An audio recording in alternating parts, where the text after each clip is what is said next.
Hello, I'm Average Joe, and welcome back to the world that we're not going to be in for very long. Today, I actually wanted to show you the big project that I've been working on, and have also been distracting myself these past couple of months with all of the smaller ones.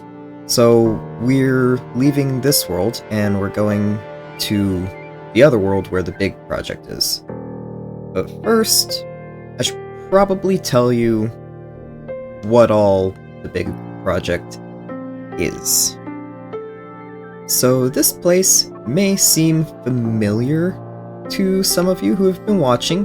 This is where I did some of the bits for the first small project I put out on the video. I believe it was the kind of pseudo-hardcore system with the heart coins and the life coins. This is basically the hub of the big project that I don't have a name for yet. It's an area where you can find the different maps to play on and go and play on them. We've got one here, there's one in the cave over there.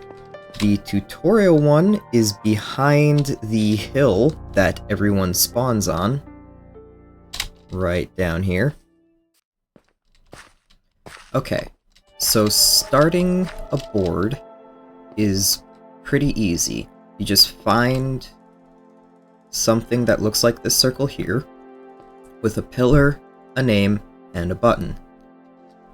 Everyone who wants to play the board gets in the circle, and when everyone is in it, you press the button. That will put everyone on the board in the initial starting space, usually denoted with bedrock, and the game will start. Order is assigned randomly, and there are 4 different things you can do on your turn. We'll start with going to the store. When you want to go to the store, just hold this item and drop it. That will take you to the store. Each store has 2 things in common. It will have a villager, which will have different things you can buy using different coins, and it will have 2 different lottery slots. Well, lottery vaults, I guess.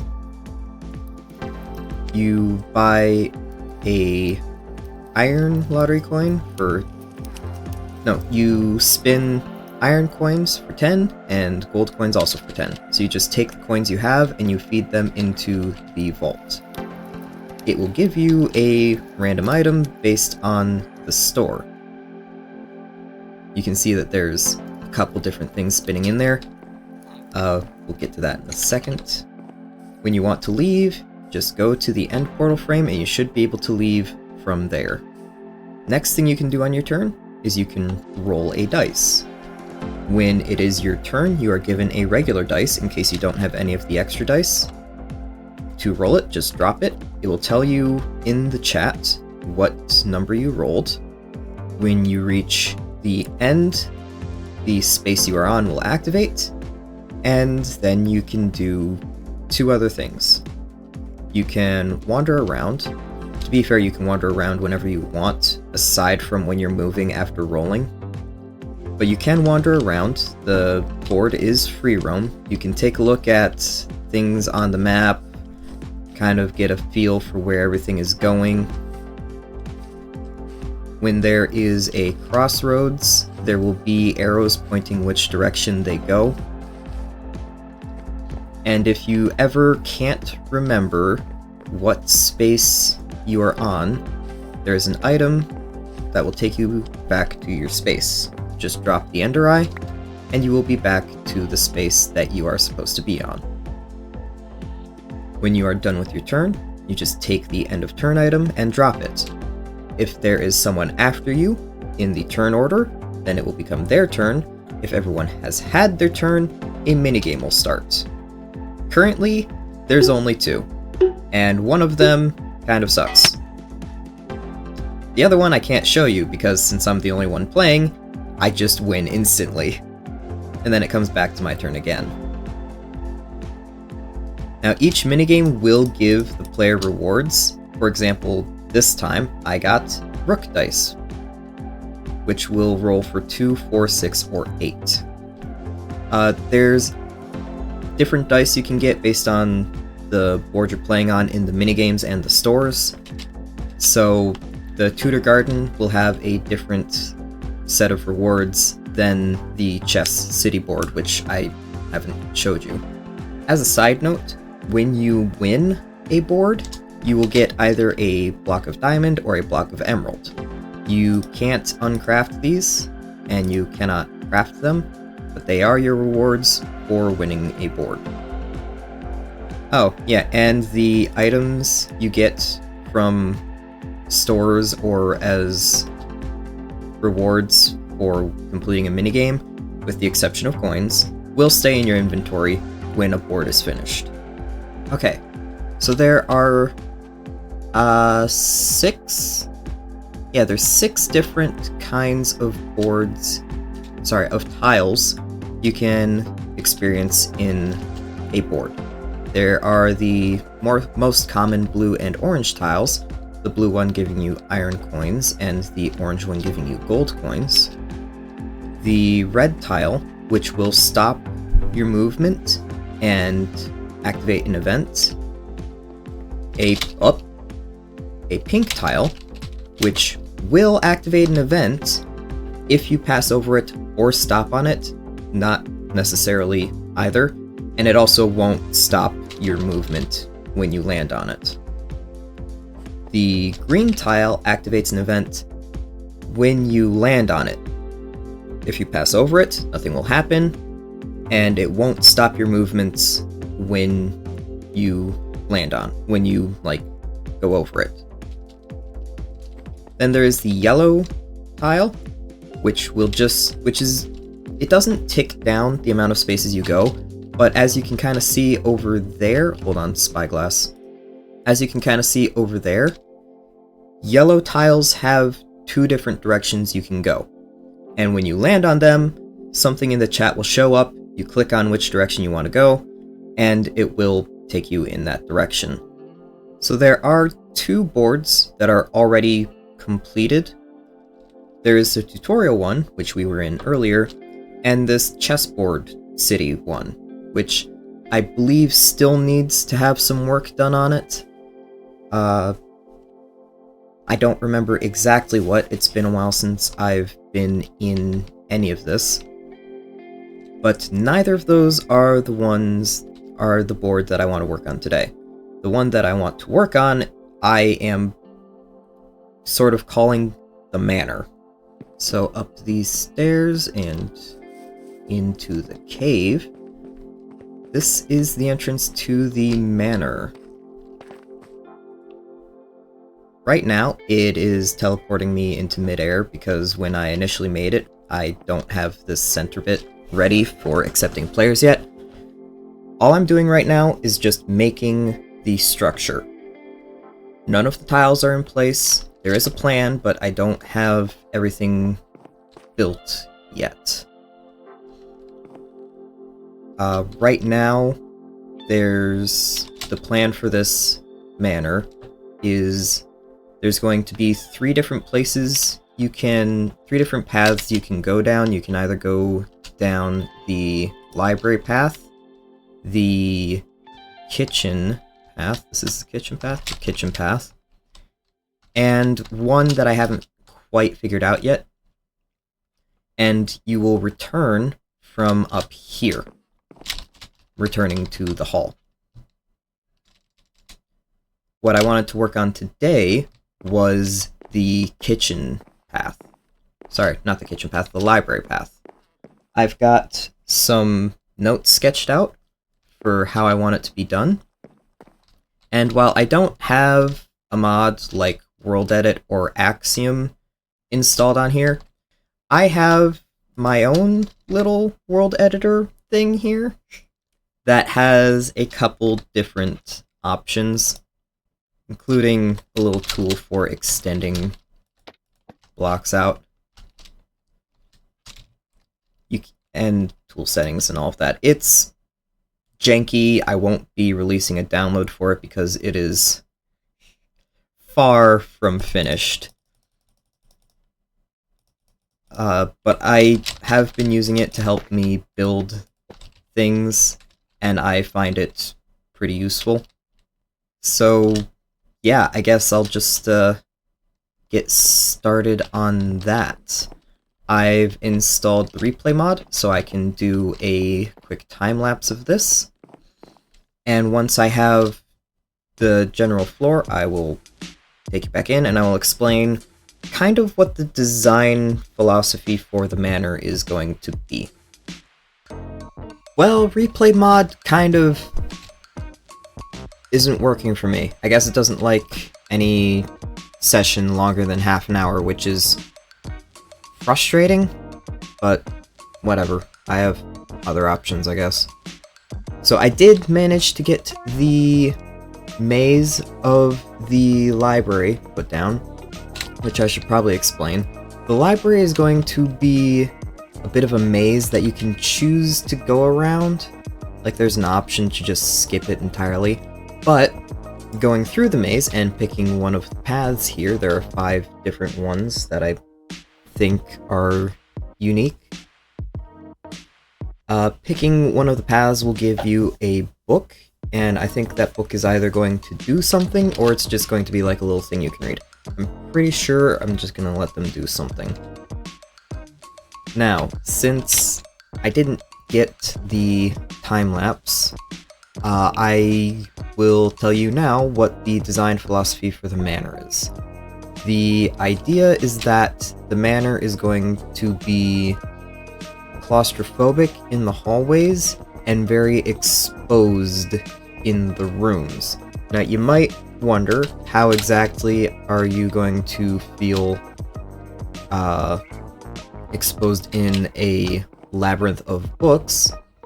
But I'm actually going to have the bookshelves themselves be lifted up by 1 block, or maybe have glass in the middle, so that even though you are in the labyrinth, you can see everyone on the outside, and the labyrinth won't go all the way to the top. The ceiling is actually going to be very high, and I'm going to have eye motifs all over it looking down to make it feel like you're being watched. I want everything in the manor to make it feel like you're being watched as long as you're in one of the rooms. So the hall here has the big glass eye statue in it, and the library is going to have eyes all over the ceiling. So the next thing I actually have to do is get the walls of the labyrinth built up, and to do that I want to make a new tool for the data pack that I'm working on, the one that actually let me build all of this.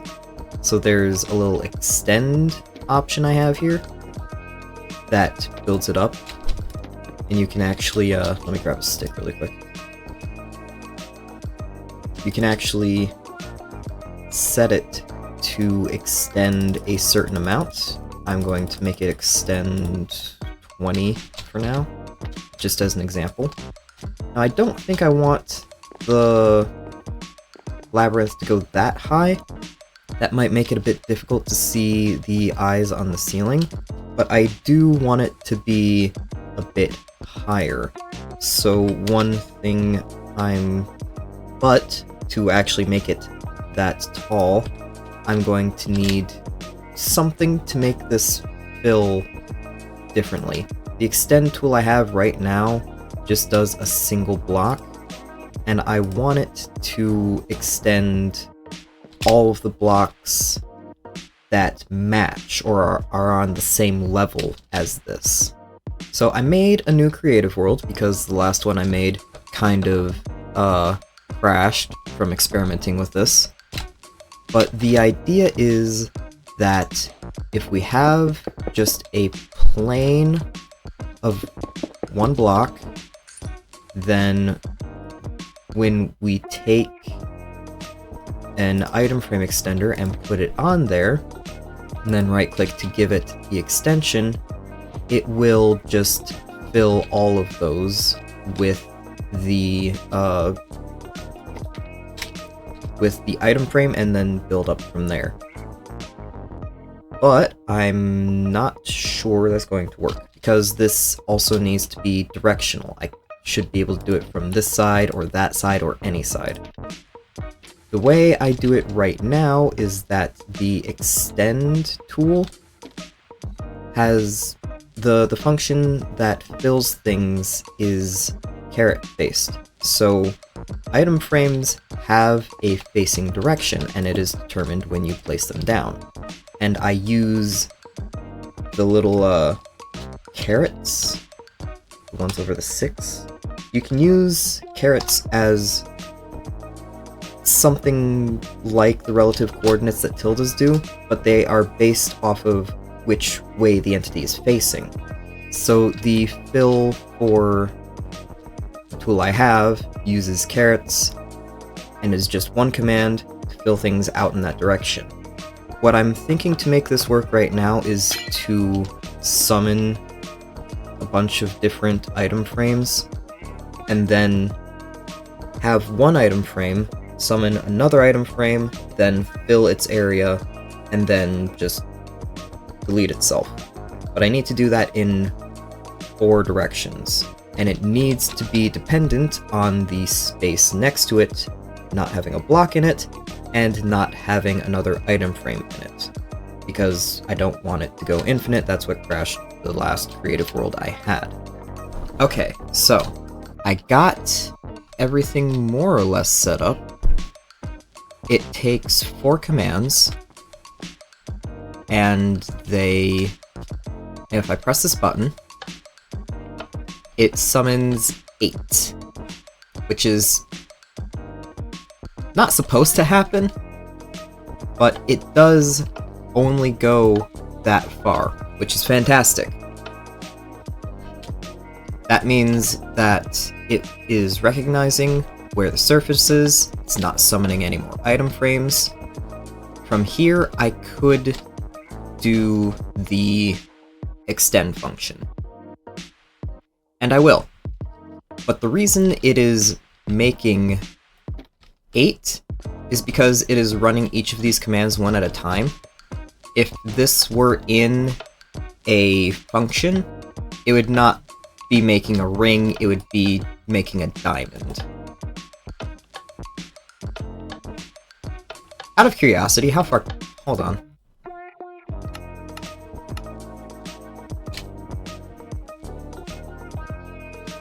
Nice. Okay. Right. This is so laggy now. Oh my god. Okay, well. Oh, wow. How far is this going? Okay. That's enough. That's enough. It works. It very clearly works. Okay. So all I have to do is throw this into a function, add the extend functionality onto it, and everything should work just like normal. Okay. I think I got it done, and it seems really cool. So first things first, I did reload this, so I'm going to extend this to 10 blocks. That'll make it 11 blocks high. Yeah, I think that'll work. And yeah, this is actually, like, really cool. Hang on. So now I can... Oh, yeah! Oh, it's going all the way around. Okay. Oh, that's kind of cool, actually. Oh, man, hang on. I want to do it again. Oh, that's neat. Hold on. Can I make it do 2 at once?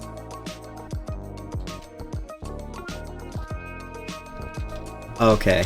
That's kind of cool, actually. Oh, whoops. Aw, man, I like that so much. I do have to do the walls, so... Okay.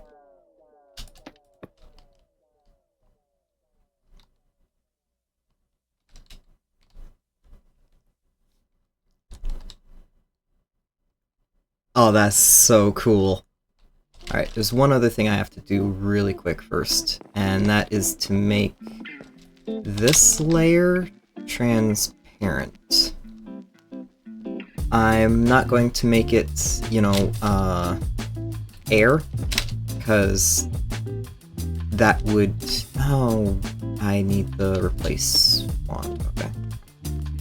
Okay, so we're gonna go from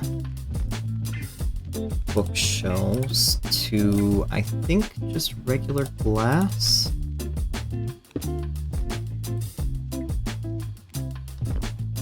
Yeah, there we go. Okay. Yeah, alright. So even when you're actually down in the labyrinth, you're kind of exposed down here. Once I get the eyes up in the roof, and probably some decoration, because I don't want it just to be a big room with half a maze in it, and it's a library. It needs, like, chairs and tables and places for people to rest when they're reading books and stuff. And maybe, like, some secret compartments or something. I'm sure maybe this room could probably be shortened up by a little bit. Probably doesn't need to stick out this far. But we'll see about that.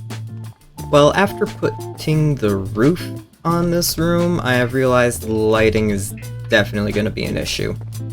I think some of the lighting going on in the library can be done just by hiding some in the bookshelves here, way into there where you aren't even going to see any of the books.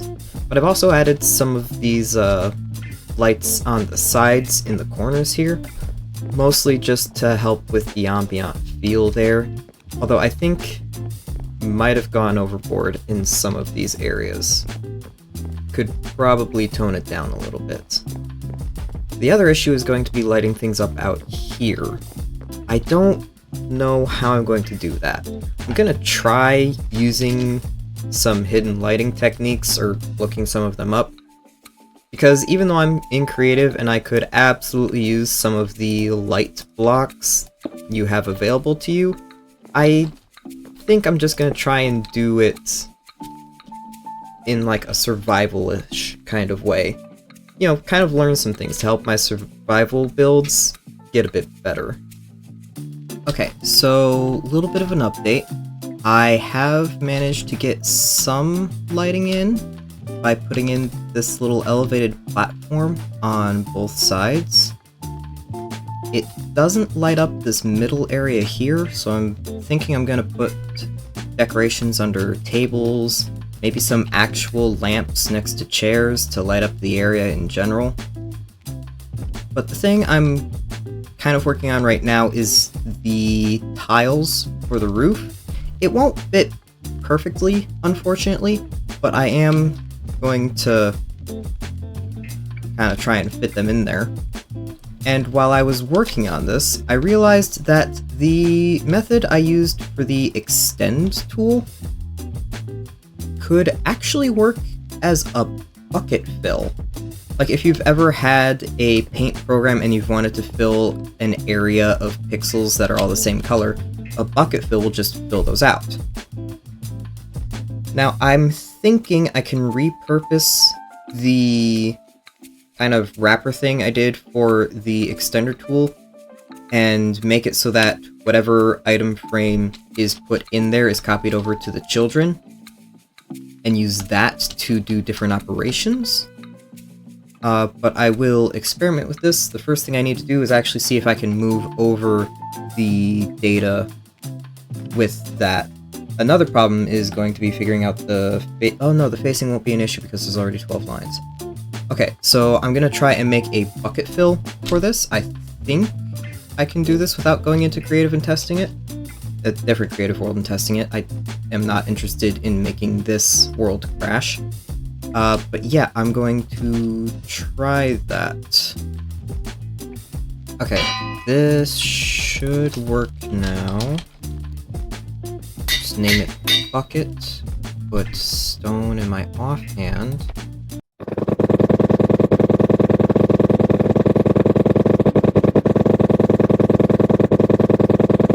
Okay, so this obviously didn't work.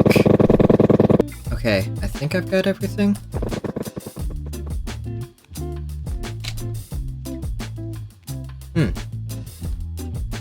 Okay, so that works. I wonder what happens if I, Yeah, I probably should have seen that one coming. It didn't quite work. And I bet it's because I didn't reload.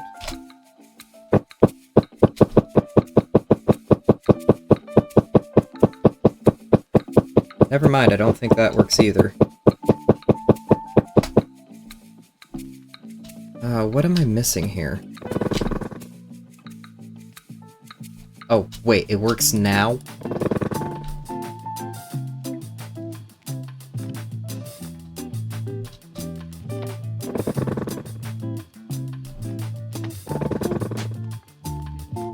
I feel like I should be angry about that. Okay, it's been well over a day for me. And I've got the ceiling pattern put in. Still not sure about the background, but I'm kind of liking it because it kind of reminds me of like stars in a night sky. But yeah, this will absolutely trigger someone's trypophobia. I tried adding some stuff around the edges, like a little trim, to kind of remove some of the boxy feeling, but it's still kind of there. I think I'm gonna need something coming down along the sides to help with that, to break up the walls a little bit. Not sure how I'm gonna go about doing that because I kind of want to keep the bottom part here from having those, mostly because I like the lights there. I've added some decorations in the middle as kind of lighting. I don't know if I'm going to add any more lighting to those. Oh, right, I was going to put those in the corner too. Give me a second. Okay, yeah, putting lights in the corner definitely does kind of help. I don't know how I feel about all the shadows along the wall. Not a fan of that. But I think maybe bringing some pillars down and putting some lighting in those, and maybe having the pillars kind of sink into the walls a little bit will help. Okay, it's been a few days, and visually, this is all I have to show for it. A nice border around the roof that you would almost expect a Saw villain to be watching you through a window from. Most of my time, these past couple of days, have not been with building. They've been with coding. After a little bit of introspection, I realized this video, which was meant to be building another portion of this board game, it was just more making a data pack. Admittedly, the thing that I made is pretty cool, because I can just go all the way over here, just hit that, and you'll see the numbers on the side going up and up and up, and that is because armor stands, specifically marker armor stands, are spacing themselves out along the chunk borders, chunk loading everything in the selection I just made. But that is not the thing that I spent most of my time on. No, that is just one portion of the thing I spent my time on. No, what I did was this. I made a super clone function, because I needed a way to clone a lot more than I had. Obviously, some work still needs to be done. But yeah, I did a thing, instead of doing the thing I was supposed to be doing. You know what? I think I'm being too hard on myself. I set out to actually do some work on the library, got some work done on the library. I may have gotten distracted a lot, but I did get some work done. And I think it looks pretty good. The layout is at least interesting. All it really needs are some details. So I'm going to keep working on that off camera. I don't know what will be coming next. Maybe I'll work on this. Maybe I will work on the survival world a little bit. I don't know. Either way, more stuff coming. If you liked the video, please leave a like. If you feel like you want to see more of this, go ahead and subscribe to get notifications whenever a new video comes out. And I'll see you guys next time. I'm sorry if I didn't put sufficient warning for the eye stuff on the video. See ya.